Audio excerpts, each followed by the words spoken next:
있는지. 이 과거에 그런 이야기가 있었습니다. 베드로가 이 사역을 하다가 너무나 이 몸과 마음이 힘들고 지쳐서 그만 눕게 된 거예요.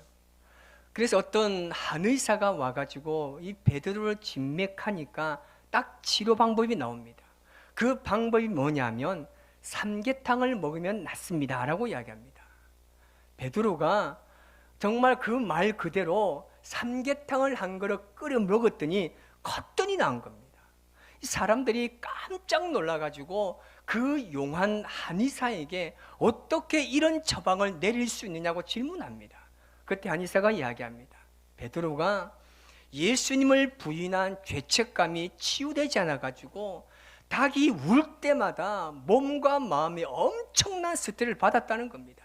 그래서 그놈의 닭을 잡아먹으면 몸과 마음이 회복될 것 같아서 그렇게 처방했다고 이야기합니다. 아주 분위기가 쌓여졌는데 어쨌든 이런 보십시오. 이 베드로가 이 닭 우는 소리에 마음이 괴로웠던 이유가 뭐겠습니까? 베드로가 평상시에 뭐라고 이야기했습니까? 예수님이 죽으시는 곳에 가서 나도 죽겠습니다라고 장담했던 그 자신의 신념이 죽음의 위협 앞에서 맥없이 무너졌기 때문입니다. 사실 우리 모두는 나름대로 각자의 신념을 가지고 살아가고 있지 않습니까? 하지만 그 신념에 책임이 있고 손해를 보더라도 그 길을 끝까지 걷는다는 것은 전혀 다른 문제입니다.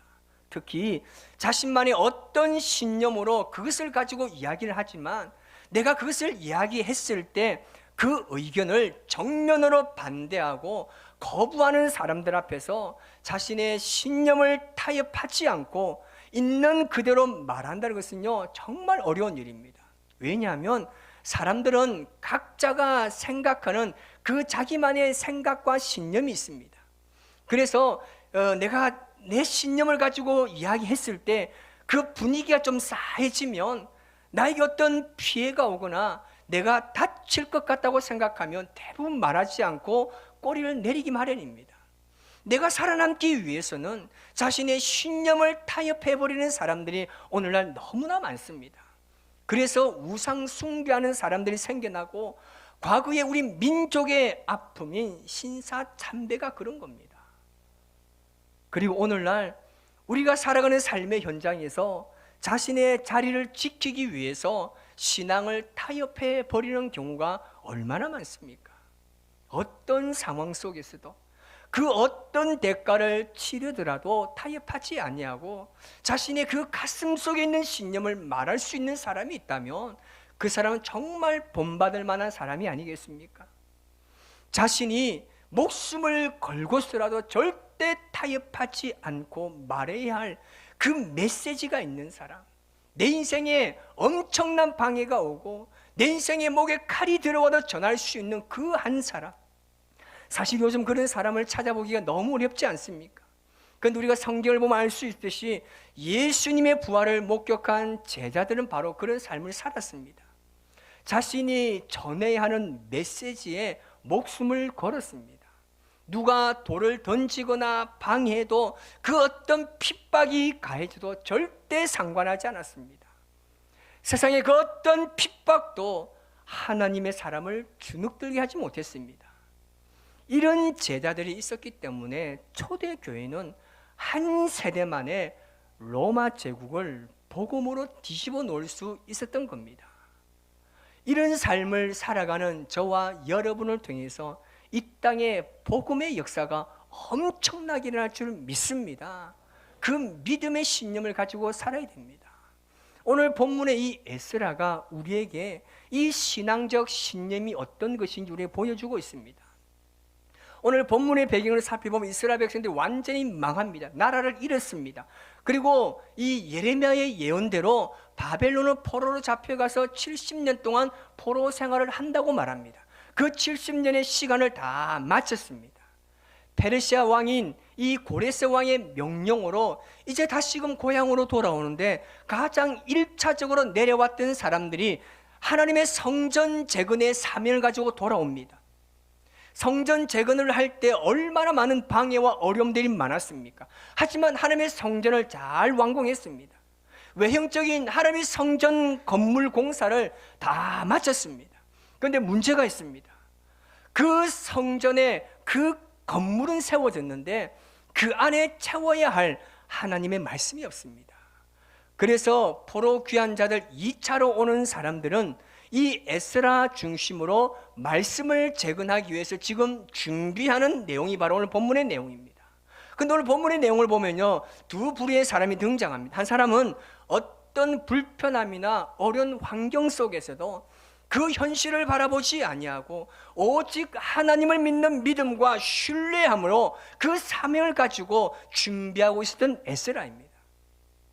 또 한 부류의 사람은 하나님께서 자신에게 사명을 주셨음에도 불구하고 자신의 신념을 눈에 보이는 현실에 내어주고 어떤 불편함과 그 귀찮은 마음들, 두려움이 그 자신들의 자리를 지키지 못하게 하는 레위 자손들이 있었습니다. 에스라가 하나님께서 주신 사명, 다시 말하면 이 말씀을 재건하기 위해서 이제 예루살렘으로 가기 위해서 준비합니다. 사람을 다 모읍니다. 그런데 말씀을 재건하기 위해서 가장 필요한 사람이 누구였습니까? 레위인들입니다.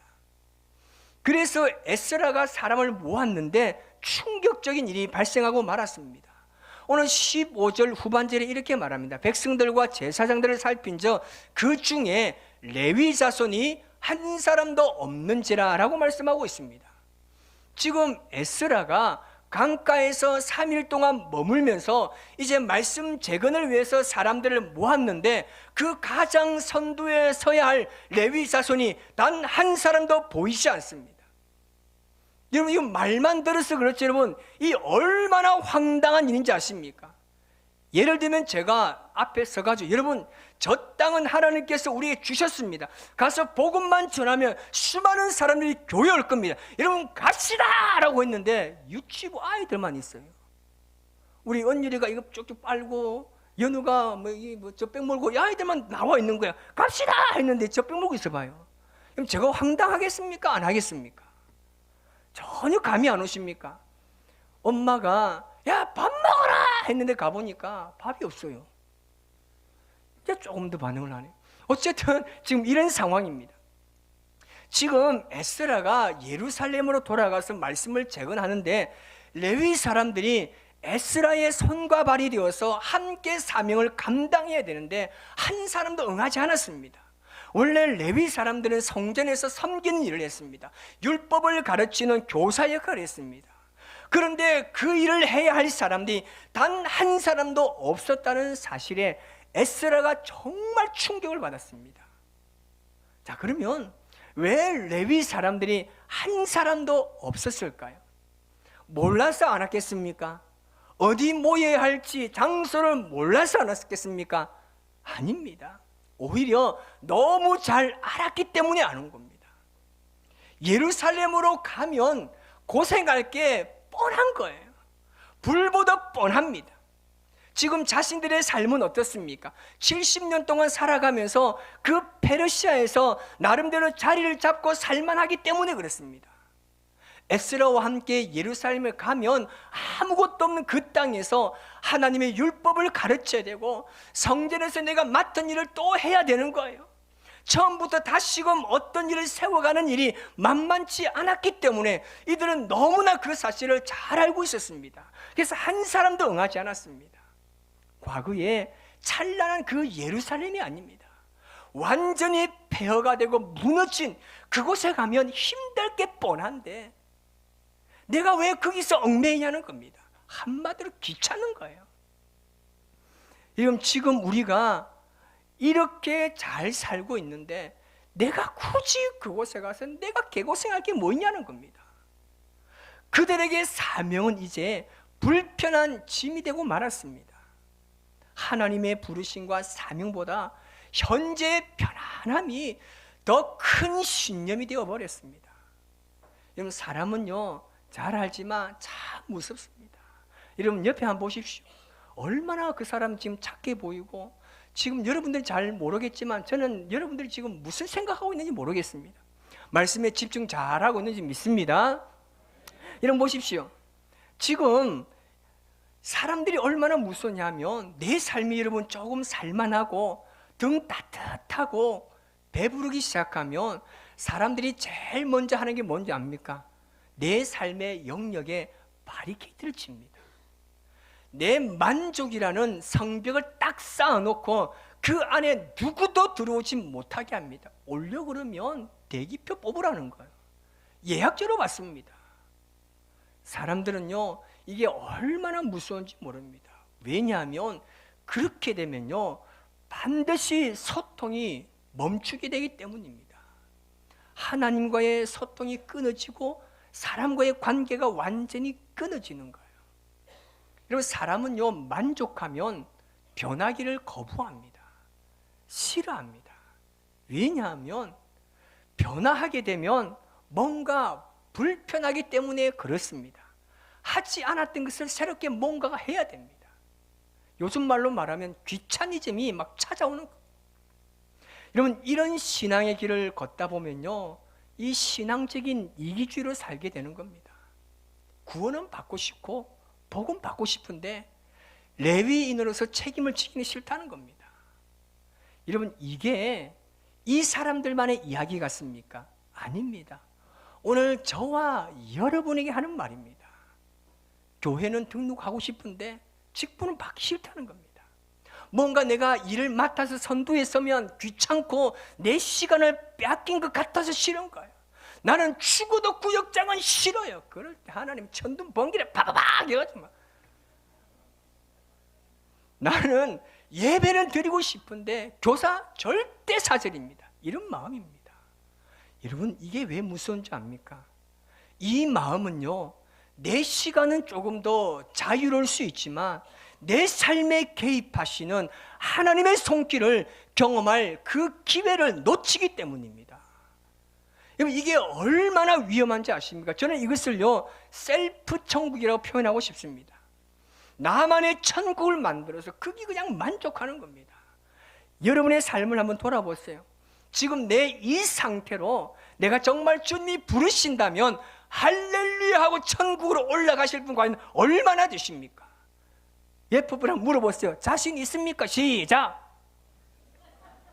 내가 자신이 없으니까 못 물어보잖아요. 제가 늘 말씀드리지만 예수님을 믿는다는 것 만만하게 보셨다고 하는 큰 코 다칩니다. 이런 한동대학교 가면 거기 눈에 띈 현수막이 있습니다. 그게 뭐냐면 코피가 터져도 우리의 새벽 기도는 계속된다는 겁니다. 여러분, 예수님 믿으면서 코피도 한 번도 안 터지고 믿으려고 하셨습니까? 제가 과거에 옛날 가고 시골집은요, 좀 따닥 좀 잘 붙어 있습니다. 제 뒷집에 누가 있냐면 아직도 있지 않습니다. 그 머리가 핑 돌던 그 생각이 아직도 있지 않습니다. 뒷집에 누가 있냐면 김복순이라는 애가 있었어요. 그 애가 내복을 입다가 한번 우리한테 들켜가지고 우리는 항상 복내야 복내야 이렇게 불렀습니다. 그런데 이 복내가요, 얼마나 공부를 잘하는지 몰라요. 아이가요, 예의도 얼마나 바른지 몰라요. 공부도 얼마나 열심히 하는지. 야는 또 코피 튀진 은사를 받았어요. 공부를 하면 코피를 흘리는 거야. 그래, 저희 엄마가, 아버지가 니는 좀 복내 좀 본받아라, 니 좀 공부 좀 안 하냐고, 좀 저 코피만 터져 봐라는 거야. 제가 이를 악물고 공부했습니다. 코피가 안 나요. 안 나요. 아무래도 안 나요. 뭔가가 나왔으면 좋겠는데 안 나와요. 제가 눈을 지그시 감았습니다. 주여 역사하여 주옵소서. 팍 찍어 팍 때렸어요. 안 나요. 와, 정말 깜깜했습니다. 한 번도 마음 먹고 손을 잡고 코를 막 팍 찍었는데 그게 막 뜨뜻한 느낌 있잖아요. 막 코에서 생수의 강이 막 흘러나오는 게, 엄마 코피 봐라 코피 봐라. 책에 일부 좀 묻히고 막 이러면서, 아이고 야야 공부를 하면서 이렇게 코피까지 쏟으면 어떻게 하냐. 일주일 동안 정말 편안하게 살았습니다. 우리가 여러분 정말 예수님 믿으면서요, 정말 이 정도의 불편함, 이 정도의 갈등과 이 정도의 어려움 없이 우리가 예수님을 믿으려고 하셨습니까? 여러분, 예수님께서 걸어가신 그 길이 오늘날 그 둘레길처럼 그런 길을 걸어가셨습니까? 아니면 쫙 펼쳐져 있는 고속도로 가셨습니까? 아니에요. 예수님은요, 뺨을 때리면요, 뺨을 맞았습니다. 누군가가 침을 뱉으면 그 침을 그대로 맞았습니다. 때리면 맞았습니다. 살해의 위협이나 군중들이 모여가지고 죽이자 하면 그 자리를 떠나갈 수밖에 없는 그런 삶을 살았습니다. 홀로 걸어가셨던 그 골고다의 길이 평탄하셨습니까? 그렇게 3년 동안 함께 다니고 먹고 자면서 하나님의 나라를 가르친 그 제자들이 다 자기 살겠다고 본업으로 돌아가 버렸습니다. 예수님이 누릴 수 있는 그 모든 영광 다 포기하시고 최선을 다해 가르쳤지만 그 결과가 처절한 배신으로 돌아왔을 때 예수님의 그 마음은 우리가 상상할 수 없는 마음의 고통을 안고 그 길을 걸어가신 겁니다. 지금 에스라 보십시오. 사실 에스라의 마음이 편안하겠습니까? 그도 귀찮고 지금 이 현실 앞에 얼마나 두렵겠습니까? 왜냐하면 수많은 노인들이 있습니다. 갓난 아이들이 너무나 많습니다. 그리고 가지고 갈 성전의 보물들과 그 성전에 사용할 기구들을 다 가지고 광야로 가야 됩니다. 그 길이 4개월 동안 걸어가야 하는 그 길입니다. 전체 이동해야 될 숫자가 1700명, 1800명입니다. 이 사람들 데리고 오직 가야 되는데 에스라의 마음이 어떻겠습니까? 이 노인들을 어떻게 내가 데리고 가며 이 갓난 아이들을 어떻게 데려갈 수 있는지 고민과 걱정이 이만저만 아닙니다. 근데 우리가 생각해 보면 이 에스라가 아닥사스다 왕에게 군사적 보호를 받을 수 있습니다. 요청할 수 있습니다.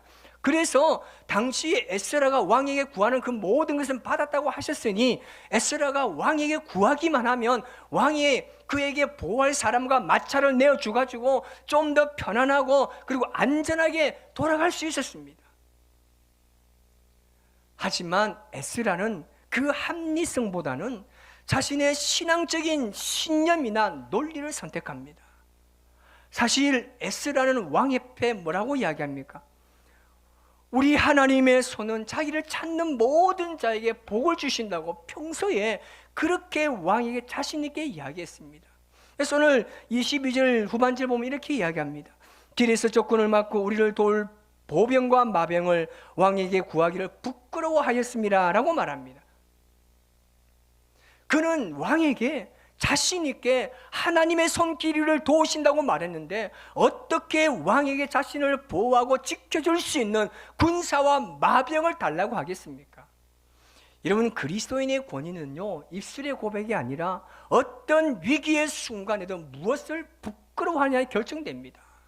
하나님을 신뢰한다고 말해놓고 세상의 힘을 의지한다면 그 말이 어떻게 능력이 되며 어떻게 많은 사람들의 신임을 받을 수 있겠습니까? 이것이 바로 이 에스라의 신념이 완전히 권위가 되는 사건이었습니다. 그래서 우리가요, 이 말이라고 하는 게 굉장히 중요합니다. 말을 하면 그때부터 내가 한 그 말이 내 인생을 이끌어가기 때문에 그렇습니다. 그래서 유태인들 속담에 이런 말이 있습니다. 말이 내 입 안에 있을 때는 네가 조성할 수 있지만 그 말이 내 입 밖으로 나오면 그 말이 너를 지배한다는 말이 있습니다. 아직 내뱉지 않은 말은 내 입 안에서는 얼마든지 컨트롤할 수 있습니다. 하지만 그 말이 입 밖으로 나오면 그 말이 내 인생을 30년 동안 쥐고 흔드는 겁니다.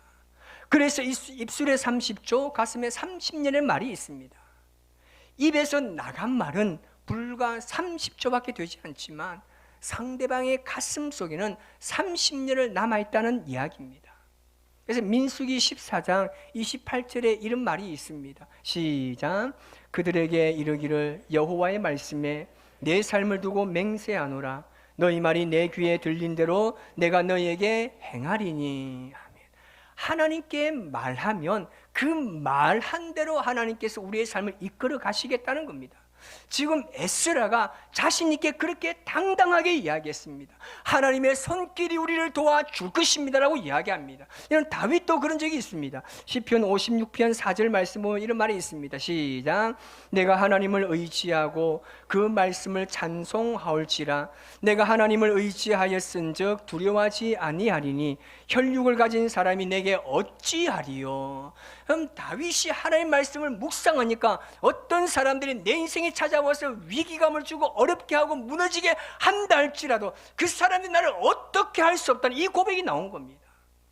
우리는 힘들 때일수록 말씀을 꽉 붙잡아야 합니다. 우리가 평소는요, 사람의 말과 하나님의 말을 다 듣습니다. 그렇지만 인생의 이 절체절명의 위기에서 너무나 큰 두려움이 오면 그때는 우리는요, 사람의 말을 다 끊어버리고 하나님 말씀에만 집중해야 됩니다. 그래야 우리 마음을 지킬 수가 있는 겁니다. 여러분의 마음이 너무 두려울 때 주변에 많은 사는 소리를 다 끊어버리고 하나님 말씀만으로 깊이 들어오셔야 됩니다. 간절히 말씀을 붙들고 기도해야 됩니다. 두려움에 사로잡혀서 죄악의 상황을 미리 상상하시면 안 되는 겁니다. 그래서 기도가 쌓이면 두려움이 점점 떠나가는 거예요. 그래야 하나님께서 주시는 평강을 누릴 수가 있습니다. 에스라도 세상의 그 어떤 것을 의지하는 것이 아니라 오직 하나님만 바라보고 이 사명을 지금 감당하는 겁니다. 인간적으로 걱정도 되고 두려움도 찾아오고 나 혼자 이 일을 어떻게 감당할 수 있겠나 생각이 들 수 있지만 그런 다른 어떤 것에 집중하지 않습니다. 왕에게 구하지 않습니다. 하나님께서 나에게 이 사명을 주셨기 때문에 이 일은 분명히 하나님께서 하실 것이다, 이 믿음을 가지고 있었던 겁니다. 여러분, 하나님의 일요, 내가 하는 게 아니에요.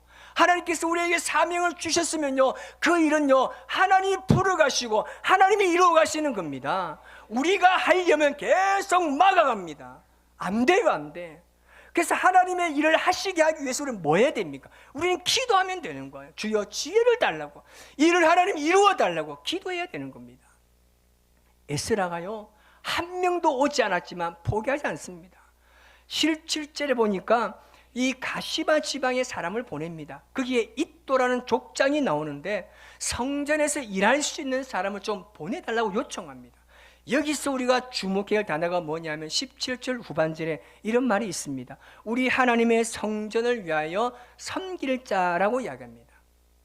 단순히 성전 건물을 관리하고 인력을 구하는 게 아니라 회복된 공동체가 나아가야 할 본질적인 방향을 지금 제시하고 있는 겁니다. 여러분, 우리가 있어야 될 자리를요, 내가 결정하는 게 아니에요. 나를 부르신 하나님께서 우리의 자리를 결정하시는 겁니다. 하나님께서 주신 사명은요, 내가 하고 싶은 일을 선택하는 것이 아니라 하나님이 나를 필요로 하시는 곳에 나를 드리는 것이 진정한 사명자의 자세인 줄 믿습니다.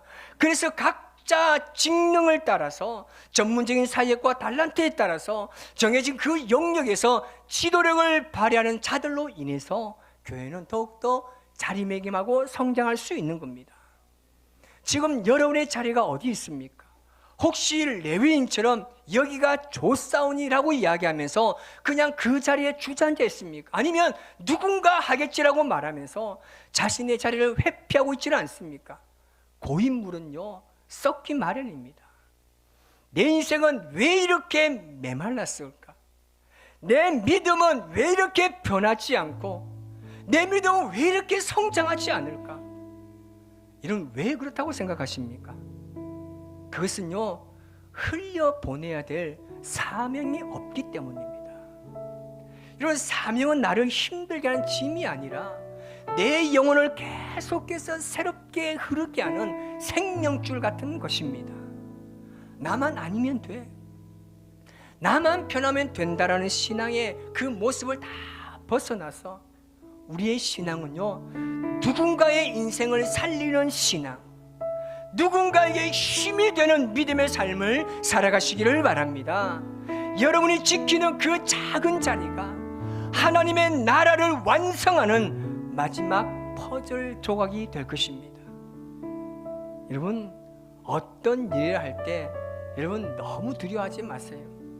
우리 교회가 앞으로 거룩한 비전을 주신 것을 가지고 힘있게 함께 나아갈 때 생각만 하지 마시고 말만 하지 마시고 두려워하지 마십시오. 그 어떤 현실과 그 어떤 환경과 상황에서도 하나님께서 그 일을 이루실지라 그것을 믿는 믿음으로 나아간다면 반드시 하나님은 그 일을 이루고 가시는 겁니다. 이 일을 이루어 갈 때 하나님은 끝까지 우리를 주님의 그 사랑에서 놓지 않고 끊지 않으십니다. 때로는 하나님 앞에 나올 때 얼마나 부끄러울 때가 많습니까? 하나님 앞에 정말 설 수 없을 것 같은 정말 나 자신이 초라한 인생이라 할지라도 우리를 향한 하나님의 사랑은 절대 멈추지 않습니다. 그 하나님은 우리가 실패하고 좌절하고 무너졌을 때 도저히 내가 무엇을 해야 할지 아무것도 생각나지 않은 그때도 여전히 하나님은 나의 피난처가 되시는 분인 줄 믿습니다.